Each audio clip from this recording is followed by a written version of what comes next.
नमस्कार, मी मानसी. महाराष्ट्र जनशक्ती चॅनल मध्ये आपलं स्वागत. सविस्तर बातम्यांचा आढावा घेणारच आहोत, पण त्याआधी नजर टाकूया काही महत्त्वाच्या हेडलाईन्सवर. दत्त जयंतीचा राज्यभर उत्साह. खेडमध्ये दत्त जयंतीचा भव्य सोहळा. साईबाबा मंदिरात भाविकांची गर्दी. महाआरती, पालखीने मंदिर दणाणलं. खेड विभागाला मिळाली अत्याधुनिक व्हॅन. गुन्हे उकल होणार आता अधिक जलद. पोलीस दलाच्या तांत्रिक क्षमतेत वाढ. सायबर गुन्हे तपासाला मिळणार बळ. आंबा घाटात बस दरीत कोसळली. धुक्यामुळे चालकाचा अंदाज चुकला. 50हून अधिक प्रवासी सुखरूप. रेडियम सुरक्षा बोर्ड लावण्याची मागणी. आणि रत्नागिरीची वेदा सर्वात लहान जलतरणपटू 9 महिन्यांची असतानाच पोहायला शिकली. इंडियन बुक ऑफ रेकॉर्ड मध्ये विक्रमी नोंद. आता गिनीज बुकाकडे झेप घेण्यास सज्ज. आता पाहूयात सविस्तर वृत्त. राज्यभर काल दत्त जयंतीचा उत्सव मोठ्या उत्साहात आणि भक्तिमय वातावरणात साजरा झाला. दत्त महाराजांच्या जयघोषाने राज्यातील मंदिरे दुमदुमून गेली होती. याच भक्तिमय उत्साहात खेड शहरही न्हाऊन निघालं. खेडमधील समर्थनगर येथील साईबाबा मंदिरात दत्त गुरु जयंती सोहळा अत्यंत श्रद्धेने आणि दिमाखात संपन्न झाला. पहाटेपासूनच मंदिरात भाविकांची अलोट गर्दी उसळली होती. दर्शनासाठी लांबच लांब रांगा लागल्या होत्या. सकाळी मंदिरात विशेष महाआरतीचं आयोजन करण्यात आलं होतं, ज्यात मोठ्या संख्येने भाविकांनी सहभाग घेतला. त्यानंतर आकर्षक फुलांनी सजवलेला पालखी सोहळा काढण्यात आला आणि दत्त नामस्मरणाच्या अखंड जपामुळे मंदिर परिसर भक्तिरसात न्हाऊन निघाला. भाविकांनी मोठ्या संख्येने उपस्थित राहून दत्त महाराजांचं दर्शन घेतलं आणि या पवित्र सोहळ्याचा मनसोक्त आनंद लुटला. संपूर्ण मंदिर परिसर रंगीबेरंगी फुलांनी आणि दिव्यांच्या रोषणाईने लखलखीत झाला होता, ज्यामुळे वातावरणाला एक वेगळीच उत्साहाची आणि चैतन्याची शोभा आली होती. गेल्या 24 वर्षांपासून खेड शहरात दत्त जयंती अतिशय उत्साहात साजरी करण्याची ही समृद्ध परंपरा यावर्षीही मोठ्या दिमाखात कायम राहिली. श्री समर्थनगर येथे खेड येथे जे साई मंदिर आहे याची स्थापना 2001 साली झाली आणि यामध्ये जवळजवळ 25 वर्ष हा उत्सव अविरतपणे चालू आहे. खेडमधील सर्व शहरवासीय तसेच आजूबाजूचे ग्रामस्थ या मंदिरामध्ये सकाळपासूनच दर्शनासाठी रेघ लावून असतात. तसंच सकाळी 6 वाजता इथे अभिषेक असतो. त्यानंतर साईपूजेचं आयोजन केलेलं असतं. संध्याकाळी 7 ते 10:30 पर्यंत महाप्रसादाचं आयोजन असतं आणि यामध्ये सर्व खेड पंचक्रोशीतील सर्व भक्त मंडळी येथे येऊन महाप्रसादाचा लाभ घेत असतात. त्यानंतर मग आपण रात्रीची उत्सवाची सांगता ही आरतीने करतो, साईबाबा आणि इतर ज्या आरत्या आहेत त्याप्रमाणे. आणि तसेच हा जो उत्सव आहे तो आम्ही सर्व बाळगोपाळ जवळजवळ 25 वर्ष न थकता करीत आहोत आणि सर्वजण यामध्ये सर्वांचं अनमोल सहकार्य सुद्धा असतं. आजची सर्वात खास आणि प्रेरणादायी बातमी. रत्नागिरीच्या एका चिमुकलीने सर्वांनाच थक्क करून टाकलंय. अवघ्या 9 महिन्यांची असतानाच वेदा सरफरे ही पोहायला शिकली आणि आता तिने इंडियन बुक ऑफ रेकॉर्ड मध्ये आपलं नाव कोरलंय. रत्नागिरीची वेदा परेश सरफरे अवघ्या 9 महिन्यांची असताना तिने शासकीय जलतरण तलावात पोहायला सुरुवात केली. तिचा हा प्रवास पुढे सुरूच राहिला आणि जेव्हा ती 1 वर्ष 9 महिन्यांची झाली तेव्हा तिने एक मोठा विक्रम प्रस्थापित केला. वेदाने 100 मीटर अंतर केवळ 10 मिनिटे आणि 8 सेकंदात पूर्ण करून दाखवलं. या अविश्वसनीय कामगिरीमुळे वेदा हिंदुस्थानातील सर्वात लहान जलतरणपटू ठरली आहे. तिच्या या विक्रमाची इंडियन बुक ऑफ रेकॉर्ड मध्ये गौरवपूर्वक नोंद झाली आहे. ही केवळ सुरुवात आहे, कारण चिमुकली वेदा आता आशिया बुक ऑफ रेकॉर्ड आणि त्यानंतर थेट Guinness book of world record मध्ये आपलं नाव नोंदवण्यासाठी सज्ज झाली आहे. वेदाची ही कामगिरी अनेकांसाठी प्रेरणा स्रोत बनली आहे. तिच्या या अथांग यशासाठी तिला आणि तिच्या कुटुंबियांना खूप खूप शुभेच्छा. नमस्कार, मी सौ गौरी महेश मिल्के, रत्नागिरीतील महेश मिल्के स्विमिंग ग्रुपचे संचालिका. गेले 40 वर्षापासून आम्ही रत्नागिरीत स्विमिंगचं प्रशिक्षण सासऱ्यांपासून आमच्या सुरू केलेलं आहे आणि आता आमच्याकडे वेदा अगदी 1 वर्ष 9 महिन्याची आहे आणि ती 9व्या महिन्यापासून आमच्याकडे स्विमिंगला येत आहे. बघा, म्हणजे आम्हाला एक मी आव्हान करते आपल्या सर्वांना की नुसता अभ्यास याच्यातून काही गोष्टी घडत नसतात, तर तुम्ही खेळालाही तेवढंच महत्त्व दिले पाहिजे. अवघ्या 9 वर्षाच्या वेदाने आमच्या रत्नागिरीतून असं करून दाखवलेलं आहे की तुम्ही स्विमिंग करा. जलतरणामुळे अनेक आजार बरे होतात आणि जलतरणासारखा व्यायाम नाही आहे आणि मुलांना खेळू दे, बागडू दे, मजा करू दे आणि स्विमिंगचा आनंद घेऊ दे. महाड नगरपालिकेच्या निवडणुकीदरम्यान 2 डिसेंबर रोजी शिवसेना आणि राष्ट्रवादी काँग्रेसच्या कार्यकर्त्यांमध्ये मोठा राडा झाला होता. या घटनेनंतर पोलीस प्रशासनाकडून पहिली प्रतिक्रिया समोर आली आहे. दोन्ही बाजूंकडून तक्रारी प्राप्त झाल्यानंतर महाड शहर पोलीस ठाण्यात संबंधित गुन्हे दाखल करण्यात आले असून पोलीस तपास सुरू करण्यात आला आहे. या घटनेत राष्ट्रवादी काँग्रेसचे नेते सुशांत जावरे यांच्या ताफ्यातील 2 गाड्यांचं नुकसान झालंय. पोलिसांनी या गाड्यांमधून लाठ्या आणि काठ्या जप्त केल्यात. या राड्यामध्ये एक पिस्तूलही सापडली आहे, ज्यामुळे परिसरात खळबळ माजली. निवडणुकीच्या काळात हत्यारे बाळगण्यावर निर्बंध असतानाही हे पिस्तूल जप्त करण्यात आलंय. धक्कादायक बाब म्हणजे हे पिस्तूल जम्मू काश्मीर मध्ये नोंदणीकृत असून त्याचा मालक राजस्थानचा रहिवासी आहे. तो गेल्या 2-3 दिवसांपासून महाडमध्ये होता, पण याची पोलिसांना कोणतीही माहिती नव्हती. महाडचे उपविभागीय पोलीस अधिकारी शंकर काळे यांनी ही माहिती दिली. हे पिस्तूल नेमकं येथे कसं आलं आणि त्याचा या घटनेत काय संबंध आहे, याबाबत पोलीस सखोल तपास करत आहेत. महाड शहरामध्ये नगरपालिकेच्या निवडणुकीचं मतदान चालू असताना नगरपालिकेचे शाळा नंबर 5च्या बाहेरच्या बाजूला 100 मीटरच्या एरियाच्या बाहेरच्या बाजूला राष्ट्रवादी आणि शिवसेनेच्या कार्यकर्त्यांमध्ये एकमेकांमध्ये मारामारी झालेली. त्याच्यामध्ये गुन्हा रजिस्टर नंबर 178 आणि 179 महाड शहरला दाखल आहेत. फोडण्यात आलेल्या 3 गाड्या, त्यांच्यात असलेल्या लाठ्या काठ्या स्टिक्स आणि जे वेपन एक जणाकडे मिळून आलेलं होतं ते ताब्यात घेतलेलं होतं. निवडणूक प्रक्रियेच्या दरम्यान कोणालाही वेपन वापरणं अपेक्षित नाहीये, त्यामुळे सगळ्या नागरिकांची किंवा बहुतांशी नागरिकांची वेपन्स जप्त केली जातात, ताब्यात घेतली जातात, पोलीस स्टेशनला जमा केली जातात. हे वेपन जे होतं ते ऑल इंडिया परमिटचं होतं, तो एक सर्व्हिसमन आहे.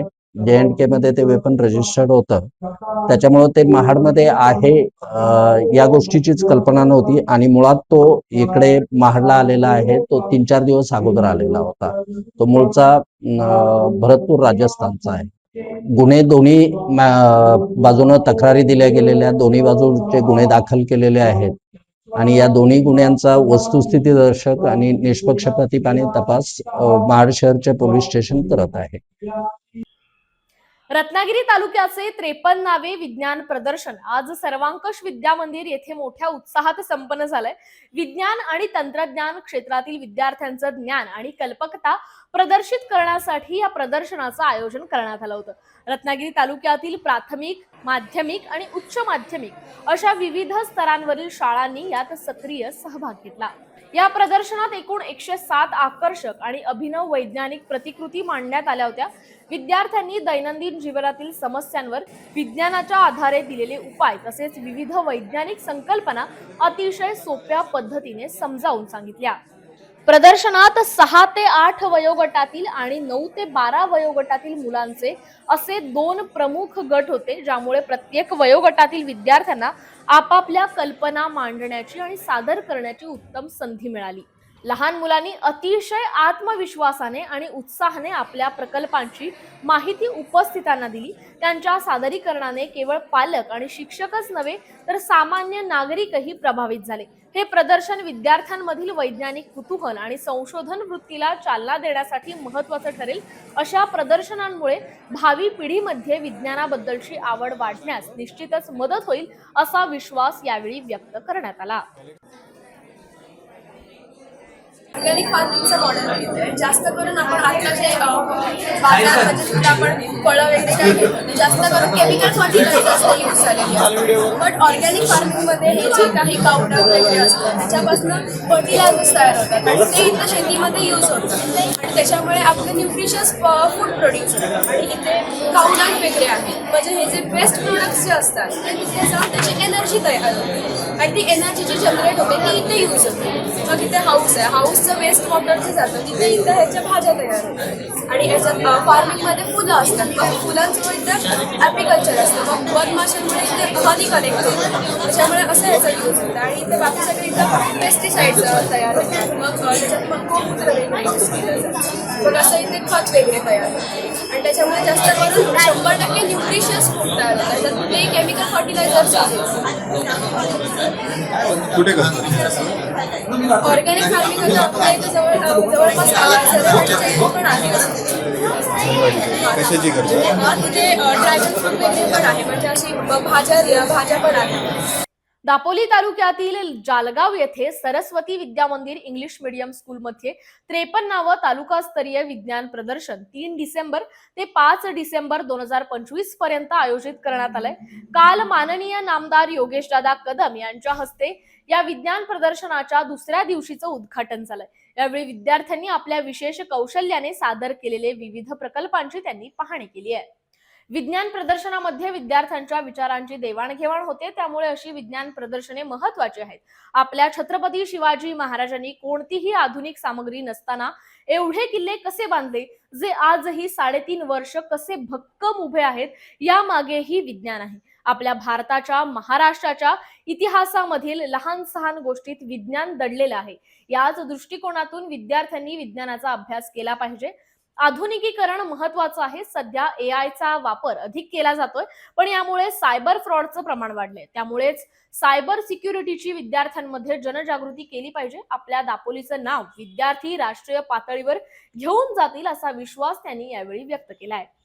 या विज्ञान प्रदर्शनाला विधानसभा क्षेत्र प्रमुख श्री किशोरजी देसाई, तालुका प्रमुख श्री उन्मेशजी राजे, महिला तालुका संघटक श्रीमती दीप्ती निखारगे, दापोली नगराध्यक्ष सौ कृपाताई घाग, माजी समाज कल्याण सभापती श्री भगवानजी घाडगे, सरस्वती विद्या मंदिरचे अध्यक्ष श्री समीरजी गुजराथी, शालेय व्यवस्थापन समितीचे अध्यक्ष श्री महेश सागवेकर आदी मान्यवर उपस्थित होते.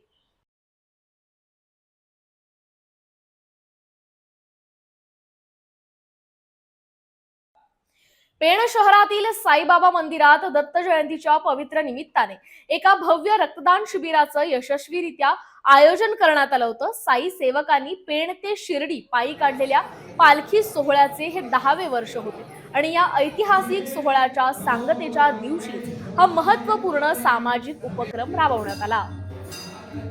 साई सेवक मंडळाने साई ब्लड बँक पनवेल आणि MGM रुग्णालय पनवेल यांच्या सहकार्याने हे शिबिर पूर्णत्वास नेलंय. शिबिराला साई भक्तांसह परिसरातील नागरिकांनी उत्स्फूर्त प्रतिसाद दिला. रक्तदान हेच श्रेष्ठ दान असून जास्तीत जास्त नागरिकांनी रक्तदान करावं असं आवाहन साई सेवक मंडळाचे अध्यक्ष गणेश जांभळे यांनी व्यक्त केलं. दिवसभर मंदिरात विविध धार्मिक कार्यक्रम संपन्न झाले.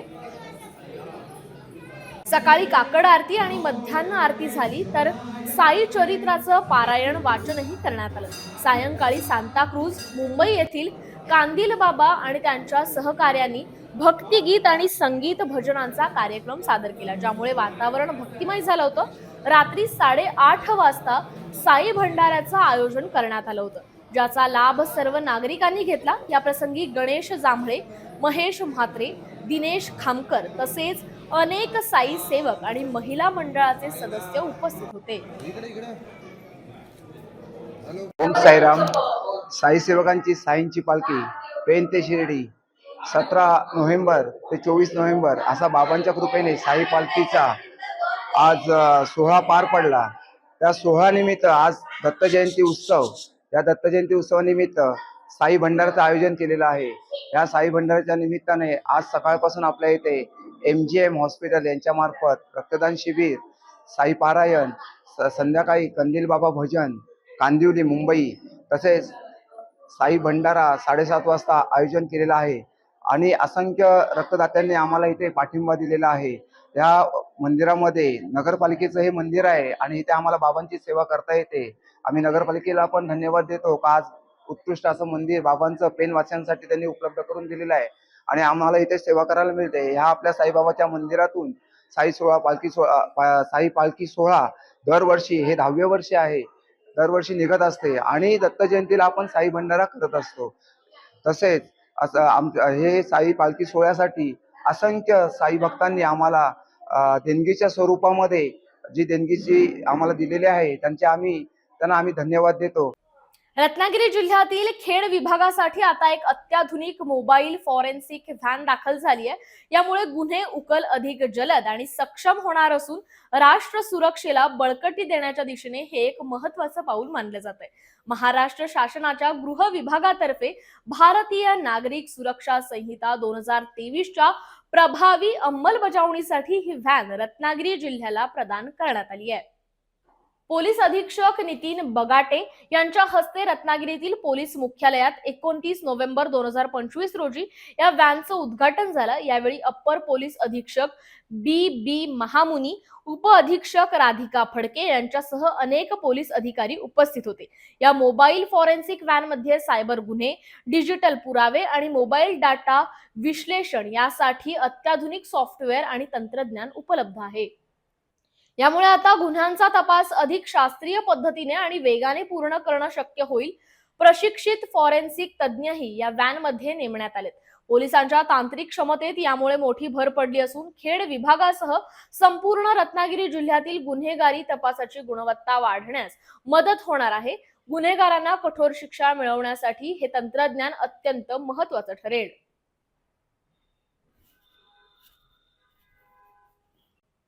लांजा तालुक्यातून एक अभिमानास्पद बातमी.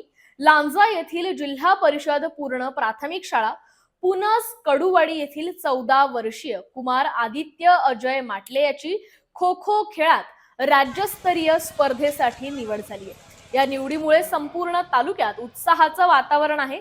आदित्यच्या या दैदिप्यमान यशाबद्दल पंचक्रोशीतून त्याच्यावर अभिनंदनाचा वर्षाव होतोय. त्याची शाळा, शिक्षक आणि मित्र परिवाराकडून त्याला भरभरून शुभेच्छा मिळत आहेत. पुनस कडूवाडी येथील जिल्हा परिषद शाळा केवळ अभ्यासातच नव्हे तर क्रीडा क्षेत्रातही विद्यार्थ्यांना पुढे आणण्यासाठी नेहमीच प्रयत्नशील असते.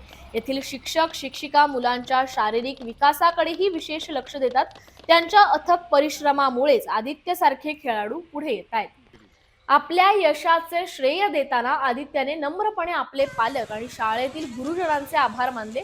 त्यांच्या मार्गदर्शनामुळेच हे यश प्राप्त झाले असं त्याने सांगितलंय. आदित्यची ही राज्यस्तरीय निवड इतर विद्यार्थ्यांनाही क्रीडा क्षेत्रात मेहनत घेण्यासाठी निश्चितच प्रेरणा देईल. त्याच्या पुढील वाटचालीस खूप खूप शुभेच्छा. जिल्हास्तरीय खो खोच्या संघामध्ये आमच्या शाळेचा विद्यार्थी कुमार आदित्य अजय माटल याची निवड झालेली आहे. खो खो या खेळामध्ये 14 वर्ष वयोगटाच्या खालील जो संघ आहे जिल्ह्याचा त्यामध्ये तो राज्यापर्यंत प्रतिनिधित्व करणार आहे जिल्ह्याचं. आणि ग्रामीण भागातील आमची जिल्हा परिषदची शाळा या स्पर्धांमध्ये प्रथमच आम्ही उतरलो आणि 14 वर्षाखालील वयोगटामध्ये हायस्कूलबरोबर देखील खेळून आमच्या मुलाने आपली खेळाची चमक दाखवली. याआधी आमचा संघ देखील आम्ही पूर्णपणे संघ देखील दिला होता. त्याचबरोबर आत्ताच्या या निवड चाचणीमध्ये आम्ही आमच्या शाळेचे 6 विद्यार्थी होते आणि 4 विद्यार्थिनी होते. पैकी एका विद्यार्थ्याची जिल्हा क्रीडा या संघामध्ये निवड झालेली आहे. आणि यासाठी त्या विद्यार्थ्याचे परिश्रम आहेतच, त्याचबरोबर त्याला योग्य प्रकारे मार्गदर्शन करून आमच्या सर्वच शिक्षकांनी देखील यामध्ये मार्गदर्शन केलेलं आहे. ग्रामस्थांचं देखील यामध्ये त्याला सहकार्य लाभलेलं आहे आणि त्यामुळे तो पुढे जाऊ शकलेला आहे. आणि यापुढेही त्याने अशी चमक दाखवावी यासाठी आमचं त्याला जे काय पाठिंबा लागणार आहे किंवा मदत ती आम्ही सर्वतोपरी करणार आहोत. रत्नागिरी कोल्हापूर महामार्गावर आंबा घाटात पहाटेच्या सुमारास एका खासगी बसला भीषण अपघात झालाय. प्रवाशांनी भरलेली बस सुमारे 70 फूट खोल दरीत कोसळली. सुदैवाने या अपघातात बसमधील 50हून अधिक प्रवासी सुखरूप बचावले असून काहींना किरकोळ दुखापत झाली आहे. त्यांच्यावर साखरपा येथील रुग्णालयात उपचार सुरू आहेत. मिळालेल्या माहितीनुसार पहाटेच्या दाट धुक्यामुळे आणि आंबा घाटातील तीव्र वळणाचा अंदाज न आल्याने बसवरील चालकाचं नियंत्रण सुटलं. परिणामी बस रस्त्यावरून खाली दरीत कोसळली. अपघाताची माहिती मिळताच साखरपा पोलीस तात्काळ घटनास्थळी दाखल झाले. सध्या पोलीस आणि स्थानिक नागरिकांच्या मदतीने दरीत कोसळलेली बस बाहेर काढण्याचे प्रयत्न सुरू आहेत. आंबा घाटात सध्या मोठ्या प्रमाणात धुकं पडत असल्याने वाहन चालकांना प्रवासात अनेक अडचणींचा सामना करावा लागतोय. त्यामुळे अपघातांचा धोकाही वाढलाय. अशा घटना टाळण्यासाठी महामार्गावर विशेषतः धोकादायक वळणांवर रेडियम सुरक्षा बोर्ड लावण्यात यावेत अशी मागणी प्रवाशांकडून आणि स्थानिकांकडून जोर धरू लागली आहे. प्रशासनाने या मागणीकडे लक्ष देऊन योग्य उपाययोजना करावी अशी अपेक्षा आता व्यक्त होतीये. शिवतर येथील प्रभात हायस्कूलमध्ये नुकतेच माजी विद्यार्थ्यांचं स्नेह संमेलन मोठ्या उत्साहात पार पडलं. तब्बल 32 वर्षांनी 1992, 93 आणि 1988, 89च्या SSC बॅचचे विद्यार्थी एकत्र आले. शाळेतील जुन्या आठवणींना उजाळा देताना अनेकांचे डोळे पाणावले. मित्र आणि शिक्षकांशी संवाद साधताना बालपणीचे दिवस पुन्हा जगल्याचा आनंद सर्वांच्या चेहऱ्यावर दिसत होता. यावेळी अध्यक्षस्थानी शिवतर ग्रामस्थ शिक्षण संस्थेचे सचिव सुनील मोरे होते, तर शौर्य चक्र विजेते कमांडो मधुसूदन सुर्वे प्रमुख पाहुणे म्हणून उपस्थित होते. सुर्वे यांनी विद्यार्थ्यांना कारगिल युद्धातील आणि हिफाजत ऑपरेशन मधील आपले अनुभव सांगितले, ज्यामुळे विद्यार्थ्यांना प्रेरणा मिळाली. या स्नेह संमेलनात माजी विद्यार्थ्यांनी आपल्या लाडक्या शाळेसाठी भरभरून देणग्या दिल्या. 1992-93च्या बॅचने 55,555 रुपये, तर 1988-89च्या बॅचने 70,000 रुपयांचा धनादेश सुपूर्द केला. यासोबतच इतर माजी विद्यार्थ्यांनीही आर्थिक सहभाग नोंदवला. माजी शिक्षिका स्मिता गोडबोले मॅडम यांनी 1 लाख रुपये, तर सुलभा साळवे मॅडम यांनी 21,000 रुपये देणगी जाहीर केली. या देणग्यांमुळे शाळेच्या पुढील प्रगतीला निश्चितच हातभार लागेल. स्नेह भोजनानंतर हा मेळावा यशस्वी आणि संस्मरणीय ठरलाय. 92-93च्या काळामध्ये, की ज्या काळामध्ये आम्ही तुमच्या वयापेक्षा पण लहान होतो आणि एक आम्हाला कृतज्ञता ही वाटते की एक आत्मिक समाधान मिळतं की माझे विद्यार्थी, आमचे विद्यार्थी हे आज चांगल्या पद्धतीनं संस्कारिक उपक्रम राबवत आहेत आणि आम्हाला उपकृत करतायत. हे मोठं म्हणजे ही ईश्वरी हे नियतीनंच घडवून आणलं असं म्हणायला हरकत नाही. आणि तुमच्याकडनं आम्हाला गुरुदक्षिणा म्हणून तुमच्या सर्वांची भेट होणे. कथाकथनाच्या कार्यक्रमाला जाते बऱ्याच वेळा. मग 12वीच्या आणि 11वीच्या पुस्तकातल्या ज्या काही गोष्टी आहेत कलिंगडसारख्या, त्या मी तिथं सांगते. म्हणजे काही शाळा असतात किंवा महाविद्यालय असतं, ज्येष्ठ नागरिक संघ असतो, तर एक उत्तम कथाकार म्हणून मला म्हणजे सगळे ओळखतात आता सांगली जिल्ह्यामध्ये. आणि जवळपासच्या ज्या शाळा आहेत त्या शाळांमध्ये जेव्हा मी कार्यक्रम करते तेव्हा नंतर बरीच लहान मुलं आत्ता मी देते, मला पत्र पाठवतात की कसा वाटला, म्हणजे गोष्टीत मी का सांगितल्या. तर आपण कितीही जरी मोठं झालो तरी आपले गुरुजन आणि आपले आई वडील आणि परमेश्वर याला कधीही विसरू नका. वेळ झाली आजच्या बुलेटिन मध्ये इथेच थांबायची. धन्यवाद.